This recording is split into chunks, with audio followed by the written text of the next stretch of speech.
Peace, strength, and clarity to everyone listening.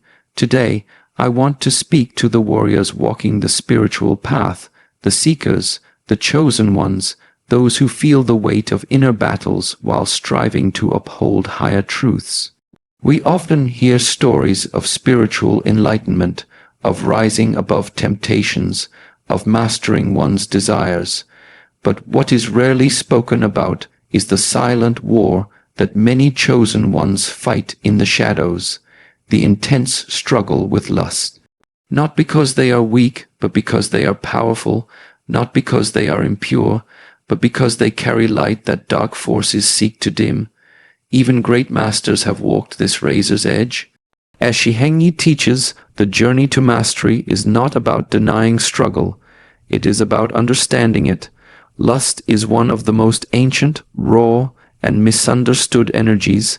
It is not the enemy, it is a force. And if not harnessed, it can become destruct, even to those destined to lead. Chosen ones are not ordinary people. Their internal compass is guided not just by logic or emotion, but by a heightened level of spiritual awareness. They walk through the world with open perception, seeing, feeling, and absorbing far more than the average person. This isn't always a gift of comfort. In fact, it often becomes a double-edged sword.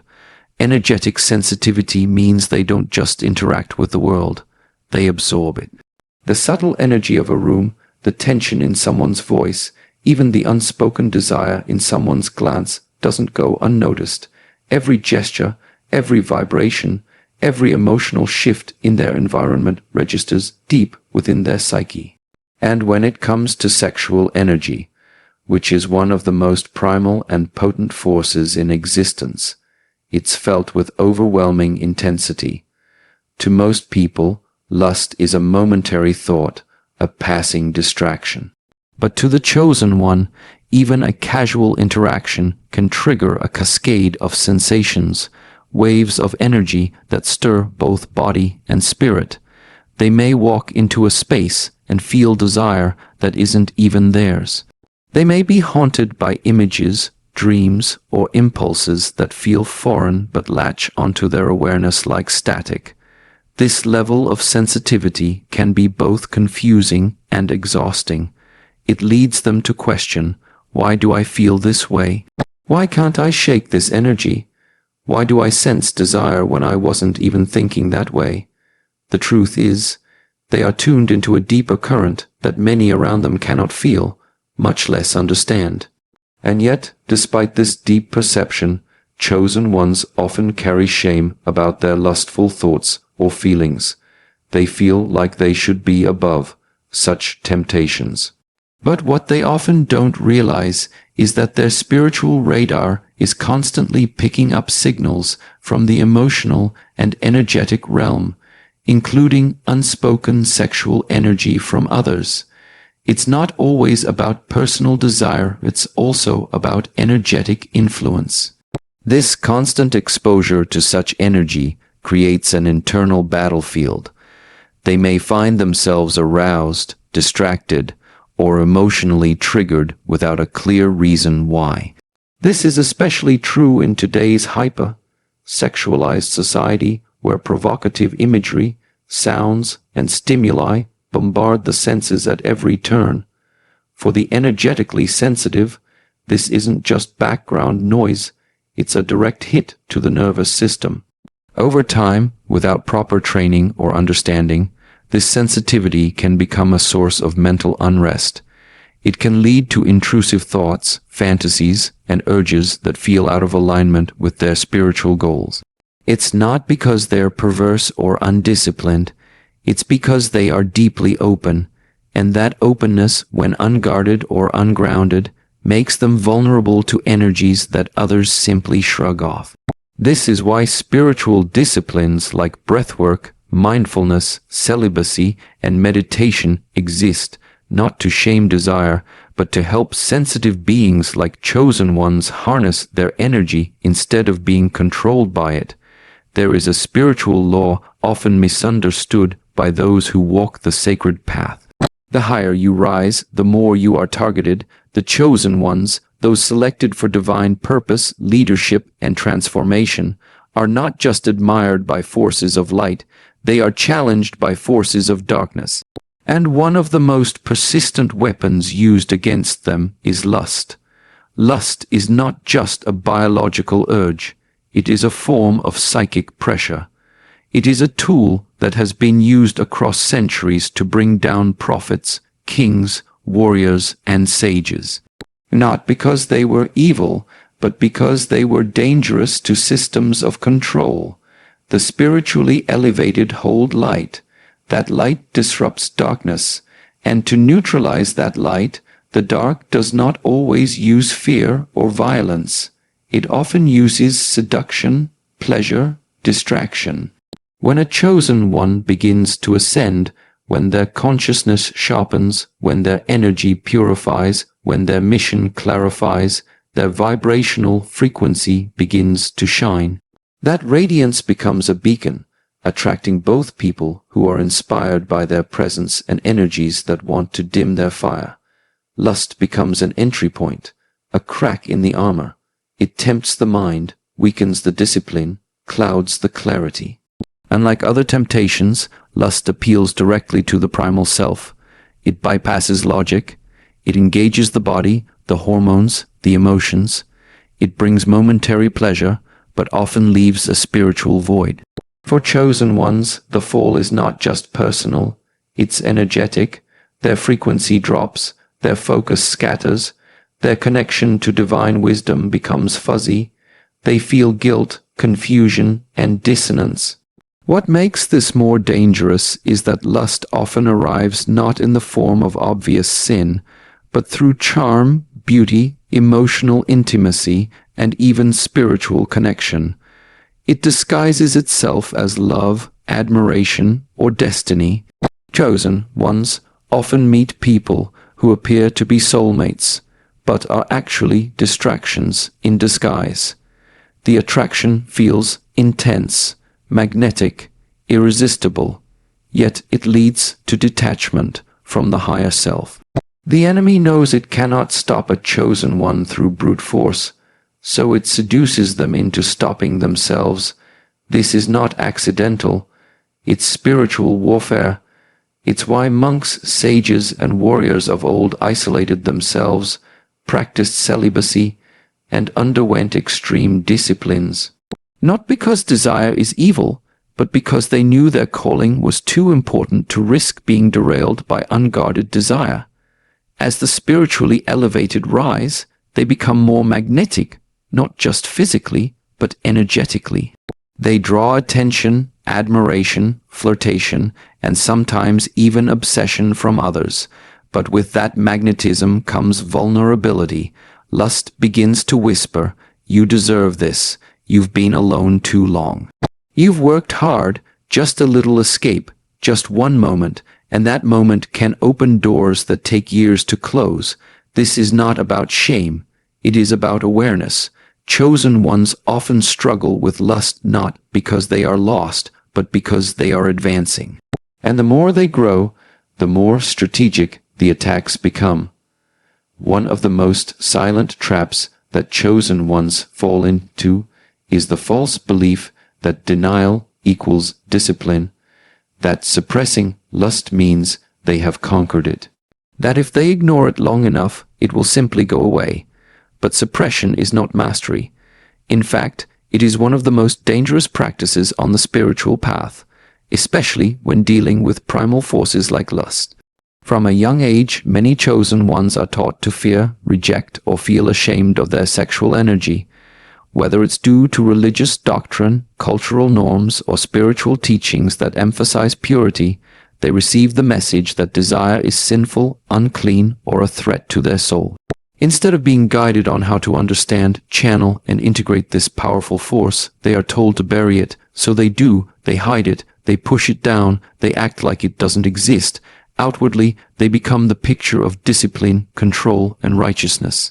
But inwardly, a storm begins to build. Lust, when ignored or condemned, does not disappear. It mutates, it waits. And because it's never been acknowledged, it becomes harder to recognize when it finally resurfaces. The result is an internal war, a deep fragmentation of self. The mind wants purity, the spirit seeks elevation, but the body, the subconscious, and the repressed emotions begin to rebel. Chosen ones may find themselves caught in cycles they don't understand, sudden urges, dreams filled with desire, or unconscious behaviors that don't align with their values. And because they never learned how to sit with these feelings or process them with compassion, they panic, hide, or fall into shame. This is the root of the hidden battle, not the presence of lust, but the inability to face it honestly. Suppressing lust creates a shadow version of desire, one that no longer serves the body or spirit, but instead becomes entangled with guilt, secrecy, and internal conflict. The more it's repressed, the more power it gains in the background of the psyche. And eventually it erupts, not in healthy expression, but in compulsions, addictions, or shameful behavior that feels out of character for someone so spiritually evolved. In this struggle, the chosen one often isolates themselves further. Who can they talk to about this? Who would understand? They are supposed to be enlightened, pure, in control. So they suffer in silence, caught between their sacred calling and a part of themselves they were taught to despise. This isolation only fuels the shadow further, allowing it to grow without light or love. What's misunderstood here is that lust is not inherently impure, it's simply energy. Powerful, creative, life-giving energy. When suppressed, it turns destructive. When understood, it becomes fuel for transformation, creativity, and spiritual fire. But without training, guidance, or inner permission to explore this, many chosen ones are left trying to fight an invisible enemy using denial as their only weapon. Suppression teaches avoidance, not empowerment. And in that avoidance, the chosen one becomes disconnected from a vital part of their humanity, the part that longs, feels, desires, and connects. Instead of purifying their desire through presence and purpose, they bury it under spiritual perfectionism. But no force buried in darkness ever heals, it only festers. At the heart of every chosen one lies a profound longing, not just for success, peace, or power, but for connection. A deep soul-level connection that transcends physical attraction, mental stimulation, or emotional comfort. It's a craving for union, the kind that merges body, mind, and spirit in sacred harmony. Yet, this very longing, when unmet or misunderstood, often becomes the root of their struggle with lust. Chosen ones are not satisfied with shallow interactions or casual encounters. Their souls are wired for depth. They carry wisdom, purpose, and emotional intensity that few people can match. As a result, they often feel misunderstood, unseen, or emotionally disconnected from those around them. They yearn to be known beyond the surface, to be felt, not just touched, to be heard, not just listened to. But when this depth isn't reciprocated or found, the ache for connection doesn't vanish. It intensifies. In this void of intimacy, this gap between what the soul craves and what reality offers, lust slips in like a counterfeit. It offers a shortcut, a simulation of closeness. It whispers, "You may not have someone who understands you, but here's a moment of pleasure. Here's a body to hold, even if there's no soul behind it. Here's a way to feel wanted, if only for a little while." This is the paradox that many chosen ones fall into. Their standards for connection are high, but their human needs are still real. And when loneliness stretches too far, when spiritual isolation becomes unbearable, even the strongest among them can find themselves reaching for something, anything, that brings temporary relief. They don't want meaningless lust. They want meaningful love. But when meaning is scarce, they settle for stimulation. They don't crave bodies, they crave presence. But when no one seems to offer true presence, the body becomes a distraction from the emptiness. And here lies the danger. Lust becomes a coping mechanism, a numbing agent. Instead of facing the grief of unmet emotional needs, chosen ones may turn to lust as a form of escape, not because they are addicted to pleasure, but because they are starving for connection. A quick scroll through social media, a suggestive video, a flirtatious conversation, it's all an attempt to feel something, to feel seen, to feel alive. The problem is, every time they settle for surface, the soul becomes more thirsty. The high wears off, and what's left is a deeper sense of separation, not just from others, but from self. The heart aches louder, the spirit feels duller, the shame grows stronger, and over time, this cycle becomes a silent pattern. Seek connection, can't find it, settle for escape, feel worse, repeat. What complicates this further is that chosen ones are often healers, guides, and empaths. They pour into others, hold space, and carry emotional weight that isn't theirs. Yet, rarely do they find someone who can do the same for them, so they give and give and give, until their own cup is empty. Lust, then, becomes a sedative, a moment to feel desired rather than just being the one who listens, saves, and leads. This isn't a failure of character, it's the cost of emotional starvation. The body begins to crave what the soul is missing. And when the soul is longing for union, but only physicality is accessible, lust becomes the illusion of intimacy they settle for, not because they want to, but because they feel they must.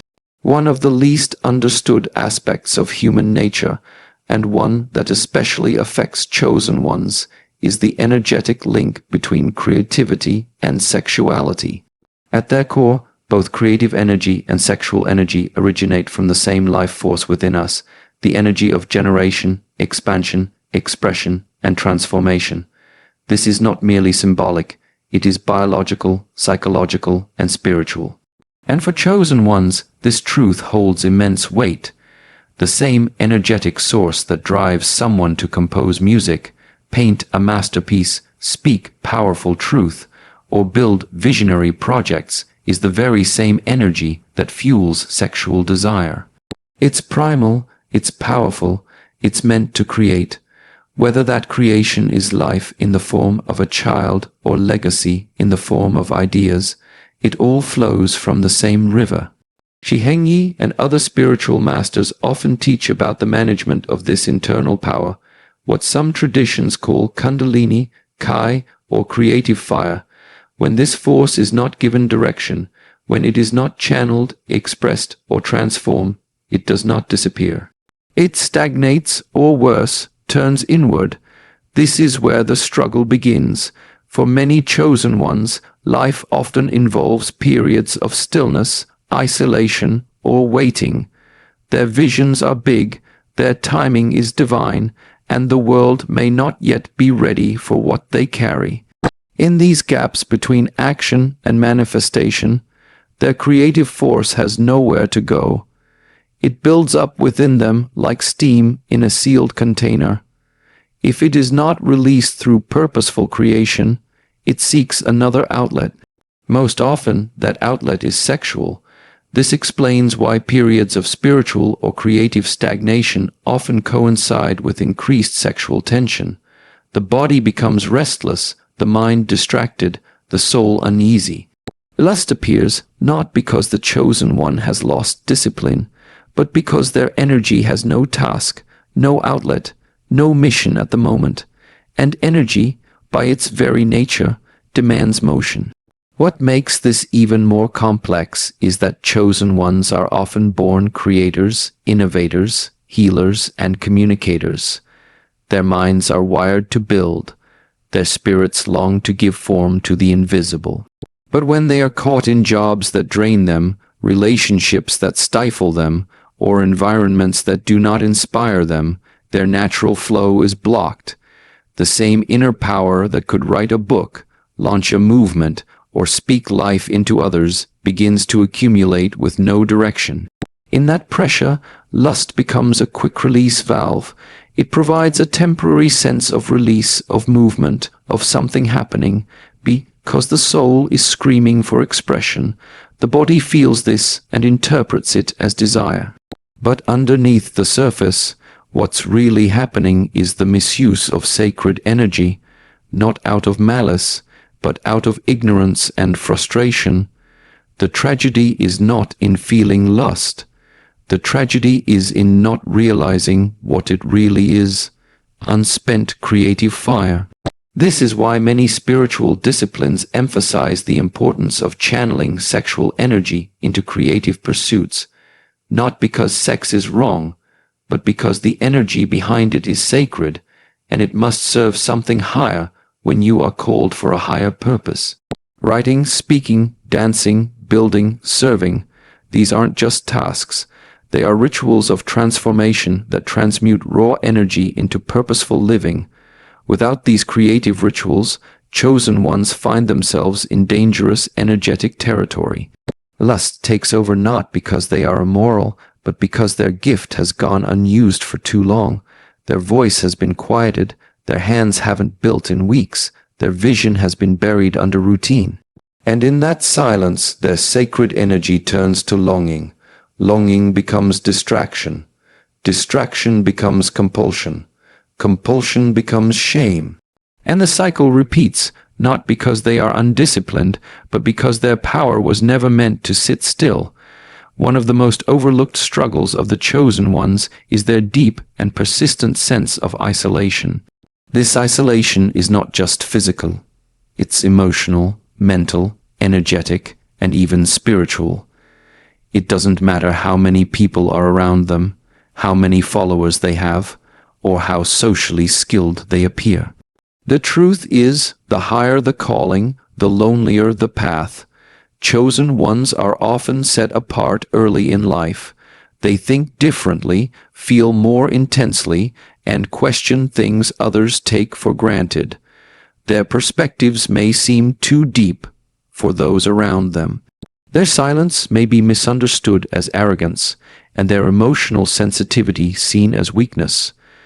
Over time, this leads them to withdraw, not because they want to, but because they feel unseen, unheard, or unsafe expressing the full truth of who they are. But isolation is not just a byproduct of personality, it's part of the spiritual contract. Those with divine missions are often removed from the crowd so they can be refined, purified, and prepared. The mountaintop is quiet for a reason. Revelation does not come in noise. However, in that silence, another reality sets in. Without connection, without companionship, the human parts of the chosen one begin to ache. The desire for touch, conversation, support, and love does not disappear just because the spirit is evolving. In fact, it often intensifies. They carry secrets no one knows about, battles no one sees, expectations no one fully understands. When everyone turns to them for wisdom, comfort, and guidance, there is often no one for them. They carry the weight for others, yet have no place to lay their own burdens. They give light, but walk through darkness alone. This is where lust can sneak in, not as desire, but as comfort, not as passion, but as relief. When someone is starving for emotional intimacy, even the illusion of closeness can feel like oxygen. The temptation doesn't always come from raw physical desire. Sometimes it comes from the ache to be held, to be touched, to be known, even if just for a night, even if it's not real. Lust becomes the counterfeit of connection. It mimics what the chosen one truly longs for: intimacy, trust, warmth, but without the depth or safety. And when someone has walked alone for too long, even that shallow version can be seductive. The problem isn't that chosen ones are weak, it's that they are tired. Tired of being strong, tired of carrying the light, tired of silence echoing louder than their own voice. In that tiredness, the lines begin to blur. What starts as a longing for love slowly morphs into an urge for release. They aren't seeking pleasure. They're seeking pause. They want the weight to stop pressing down. even if only for a moment, and the world doesn't make this any easier. We live in a culture where superficiality is worshipped, lust is glorified, and genuine connection is rare. For someone on a spiritual path, this contrast can be painful. They crave depth in a shallow world. They seek wholeness in a fragmented culture. And when the soul is longing for something eternal, but is constantly offered what is temporary, the spirit starts to crack. This is why many chosen ones find themselves caught between celibacy and temptation, solitude and yearning. The journey demands aloneness, but the human soul longs for union. That tension becomes fertile ground for the struggle with lust to grow. It's not about sin, it's about separation, separation from kindred spirits, separation from emotional support, separation from feeling truly understood. And in that long stretch of spiritual isolation, desire doesn't vanish, it grows. Many chosen ones were not simply born to awaken. They were born to break patterns, break curses, break cycles that have plagued their families, cultures, and bloodlines for generations. They are not just carrying their own struggles. They are often carrying the unresolved burdens of those who came before them. This includes unhealed trauma, emotional dysfunction, patterns of self-destruction, and, very often, distorted or wounded expressions of sexual energy. Generational baggage is real, though often invisible. It seeps into the psyche through the way we were raised, the behaviors we normalize, and the spiritual imprints passed down through our DNA. If our ancestors struggled with secrecy, shame, infidelity, abuse, repression, or misuse of sexual energy, that frequency doesn't vanish. It simply moves down the family line, waiting for someone strong enough, conscious enough, to finally confront and heal it. That someone is often the chosen one. They are born into families where things are not talked about, where certain topics, especially around lust, sexuality, or desire, are buried beneath silence or stigma. Or worse, where those energies were expressed through trauma, secrecy, or betrayal. The chosen one, whether they know it or not, becomes the one who senses the unspoken, who feels the shame that no one names, who becomes the first to question, why do I struggle like this when I've done everything right? The answer often lies in what they inherited, not what they created. This inheritance shows up in strange ways. They may find themselves tempted by the same patterns that ruined the men in their family, or they may experience dreams, urges, and fixations that feel foreign or disproportionate to their life experience. They may feel as though they are fighting against a tidal wave of desire, shame, and guilt that began long before they were even born. This is generational energy working through the body. Chosen ones often become the battleground between past and future. They stand in the gap, trying to walk the narrow path of healing while generations of dysfunction tug at their ankles. The pull is not just emotional, it is spiritual. They are the first in their bloodline to try and change the story. But breaking chains is not romantic. It is raw, lonely, and often painful. It means confronting impulses that make no sense logically, but feel overpowering emotionally.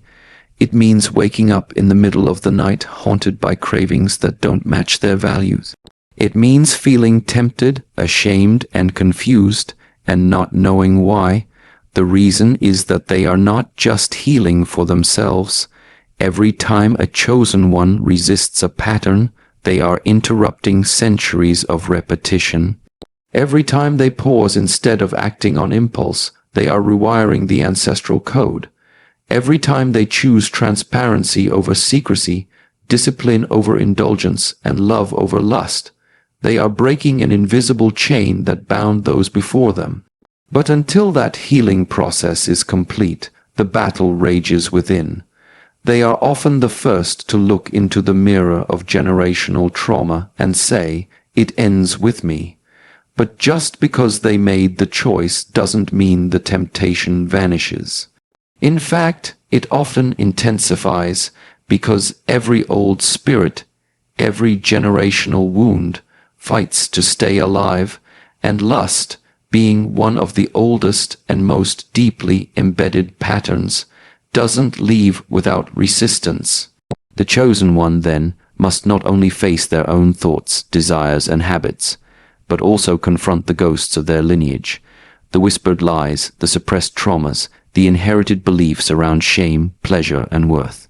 They must learn to distinguish between their voice and the ancestral echo, between what belongs to their soul and what belongs to their bloodline.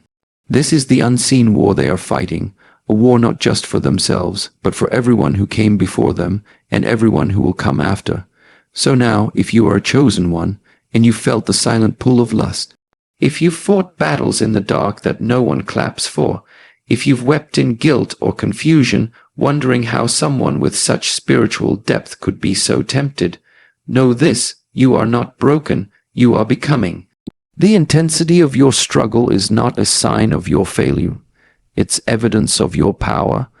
Lust comes for you not because you are weak, but because you carry something sacred. But this journey is not about perfection. It's about integration. It's about learning to understand your energy, not fear it, to channel it, not suppress it, to transform it, not be enslaved by it. You were never meant to destroy your desires. You were meant to discipline them until they serve your purpose, not sabotage it. So take your struggle and bring it into the light. Own it, study it, transform it, because what you master in private will one day empower others in public. Your healing is not just for you. It's for your lineage, your mission, your legacy. And one day you will look back at this chapter, not with shame, but with gratitude, because even in your most silent battles, you were rising. Even in the darkness, you were being prepared. Even in the struggle, you were still chosen.